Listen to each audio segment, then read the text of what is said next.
kita mulai pembelajaran pada sore hari ini. Ya, kita ganti dulu. Mulai. Baik, terima kasih. Mbak izin presentasi terlebih dahulu. Yang seperti biasa yang namanya dipanggil angkat tangan ya. Ahmad Jalaluddin, Aisyah,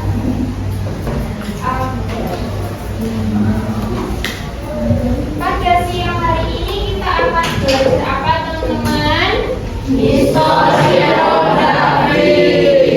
Buka LKS halaman 23.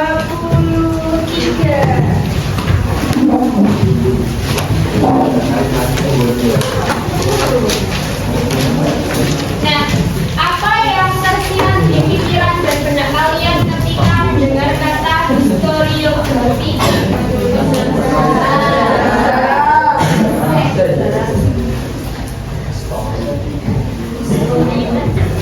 Nah, pengertiannya dari historiografi berasal dari bahasa Latin historiografia, yang dari historia adalah sejarah dan grafia penulisan. Jadi historiografia adalah penulisan sejarah. Nah, kemudian menurut Louis Gottschalk, historiografi adalah bentuk publikasi baik secara lisan maupun tulisan mengenai suatu peristiwa atau kombinasi dari beberapa peristiwa di masa lalu. Jadi intinya historiografi atau penulisan sejarah ini merupakan tahap atau step terakhir dari suatu penelitian sejarah yang dilakukan. Itu ya. Nah, kemudian kita next.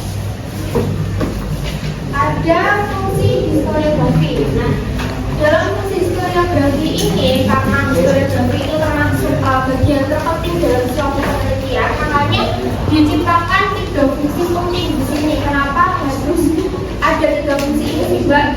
Nah, fungsi pertama itu adalah fungsi genetis, mengungkapkan asal usul dari suatu peristiwa sejarah di masa lalu.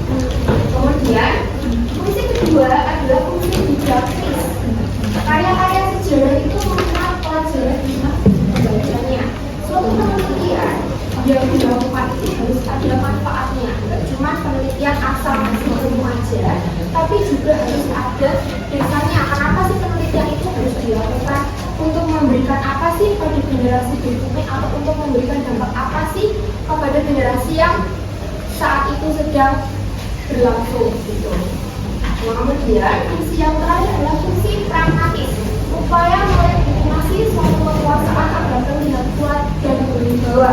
Ini biasanya ada di salah satu historiografi, yaitu historiografi tradisional. Biasanya melegitimasi suatu kekuasaan itu berupa kerajaan.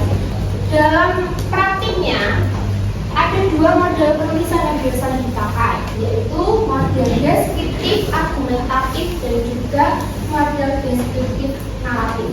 Untuk jenis-jenis historiografinya itu sendiri ada 4: tradisional, kolonial, nasional, dan juga modern. Nah, untuk contoh bukunya, Mbak kebetulan membawa 3. Yang ini adalah historiografi nasional, yang ini adalah historiografi modern, kemudian yang ini adalah historiografi kolonial. Mbak tunjukin ke kalian, kalian bisa baca-baca nanti seperti apa sih perbedaan dari ketiga jenis historiografi ini. Untuk historiografi yang pertama itu adalah historiografi tradisional, yang biasanya ditulis sama penulis pada masa kerajaan-kerajaan yang disebut sebagai pujangga. Dan untuk ciri-cirinya sendiri itu main banyak ya. Jadi ada religiosentris, kemudian feodal aristokratis, objektivitas tinggi, ditulis atas permintaan sang raja. Kemudian banyak mengandung anakronisme dalam penyusunannya. Kemudian tidak disusun secara ilmiah, data yang bercampur antara mitos dan juga realitas. Kita next ke historiografi kolonial. Karya sejarah yang ditulis pada masa pemerintahan kolonial di Nusantara sejak zaman VOC tahun 1600-an sampai kepada masa Hindia Belanda, yang ketika tentara kebebasan datang ke Indonesia. Nah, sejarah kolonial ini itu biasanya berciri khas Eropa sentris atau Belanda sentris. Jadi berpusat kepada orang-orang Eropa ataupun Belanda dan mengesampingkan orang-orang pribumi walaupun posisinya penulisnya itu di Nusantara. Ciri-ciri dari historiografi kolonial memakai sumber-sumber dari Eropa atau Belanda atau biasanya bisa dari negara-negara lain, tapi yang penting negara-negara tersebut atau penulis tersebut itu pro atau memihak penjajah dan bukan memihak kepada yang dijajah. Nah, bersifat diskriminatif. Kemudian merupakan sejarah orang Belanda di Nusantara. Kemudian di sini menekankan peran dan prestasi penjajah dalam sejarah. Historiografi tiga nasional muncul setelah Indonesia merdeka.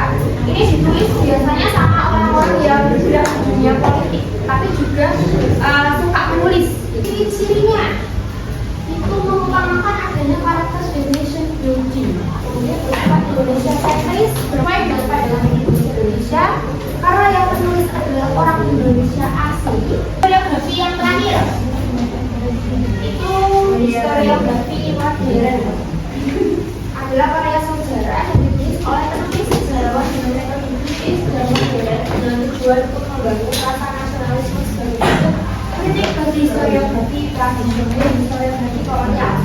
Ciri-cirinya bersifat objektif, mengungkapkan peristiwa sesuai kenyataan. Dia menggunakan pendekatan multidimensional. Nah, kemudian menggunakan sudut pandang dan kepentingan bangsa Indonesia. Tugasnya adalah sebutkan masing-masing 5 contoh buku beserta penulisnya dari setiap jenis-jenis historiografi yang sudah kami pelajari. Jadi total semuanya ada 20 buku. Kalian cuma menuliskan judulnya aja dan penulisnya siapa.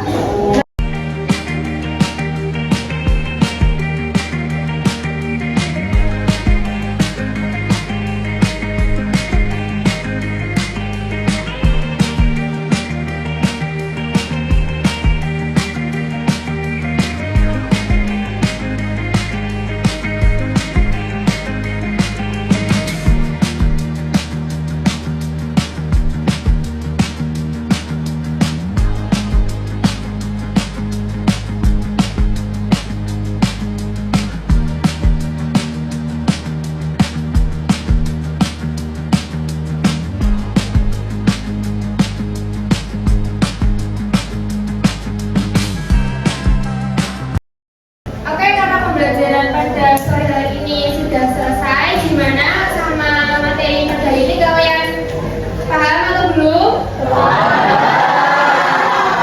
Suka dengan pembelajaran hari ini? Suka.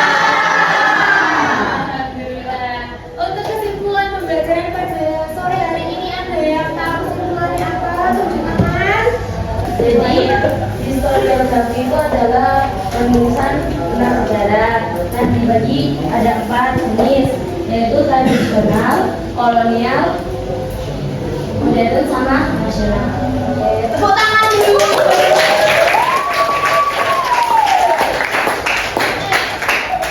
Baru ingatkan untuk pertemuan minggu depan itu kita sudah memasuki materi terakhir, yaitu sumber-sumber penelitian sejarah. Oke, terima kasih untuk sore hari ini. Kalian luar biasa, semangat sekali. Mbak, mungkin bisa dibantu pimpin doa untuk pulang.